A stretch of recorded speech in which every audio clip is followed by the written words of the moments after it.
what are the last coefficients under these cases? So case 1 is a sudden enlargement, sudden contraction, bends, fittings in a long pipe.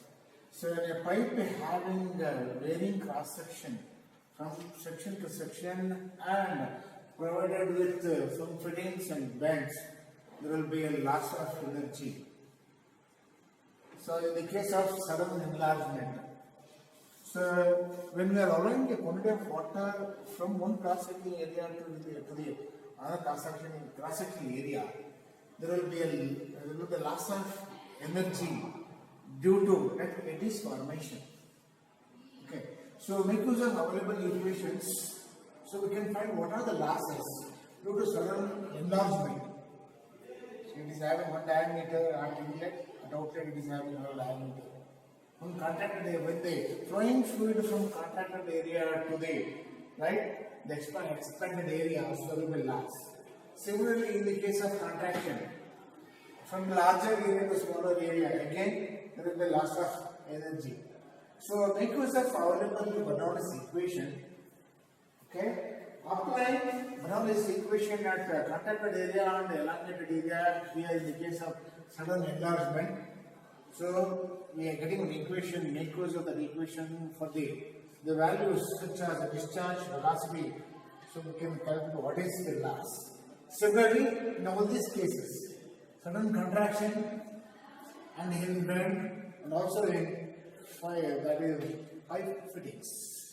So make use of same Bernoulli's equation for the known quantities of discharge, the velocity of flowing fluid. So we can work out what is the loss and the corresponding the loss coefficient K. So in different the quantity of flow here in these three tracks.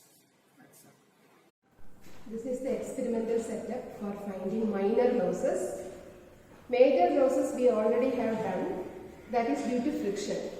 Minor losses can be due to various reasons. One is contraction of pipe. See, the pipe diameter is here is big. It is coming to a smaller diameter. So this can lead to minor losses due to contraction. This is, see, this pipe diameter is increasing. So this can lead to minor losses due to expansion. Now see, two pipes have joined here. So this is union, this is a fitting. Here also minor losses can happen. This is a valve, non-return valve. So due to this fitting also minor losses can happen. So minor losses can happen due to sudden expansion, contraction, union, any fitting, non-return valve, collar or any bend. See, here you can see one long bend. This also can lead to minor losses. This is one normal bend.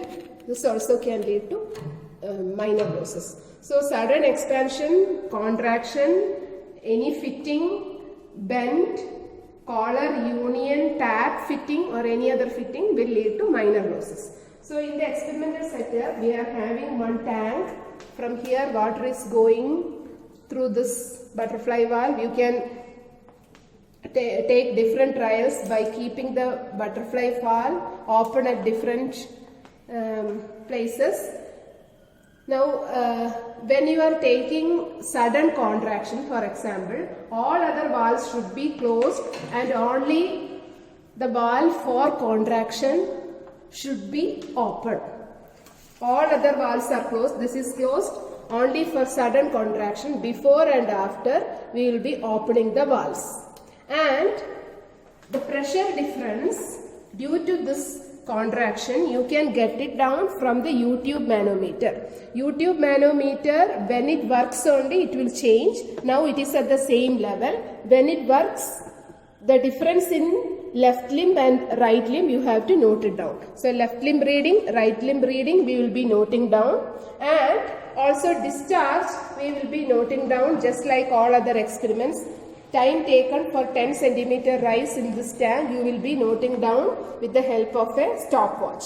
So discharge Q will be equal to A into R by T. Area of collecting tank, you can measure, note it down from here. Rise 10 centimeter, T time taken. So discharge, you know, discharge divided by area, you will get the velocity. So like this, for each month when you are operating, you have to close all other valves and only the valve which is corresponding to either expansion, collar, non-return valve, union. These valves when you are taking, you have to open it, all other valves should be closed, and you change the discharge depending through this butterfly valve, and you have to find out the discharge for each trial, and also left limb and right limb of this U-tube manometer.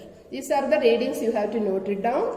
And discharge, you already got discharge by area equals velocity.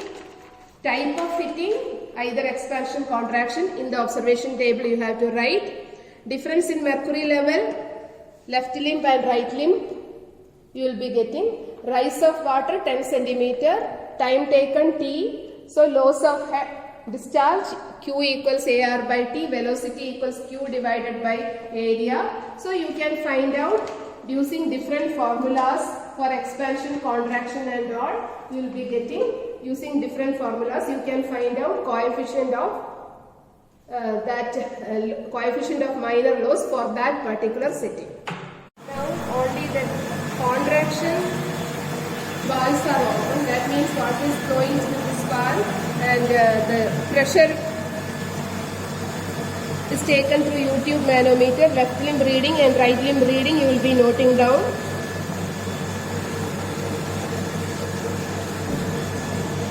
And this is the time. So you can note down time taken for 10 centimeter rise. You have to use a stopwatch. Find out time taken for 10 centimeter rise. Find out Q equals AR by T. So for each trial, this left limb and right limb and time taken for 10 centimeter only need to be done.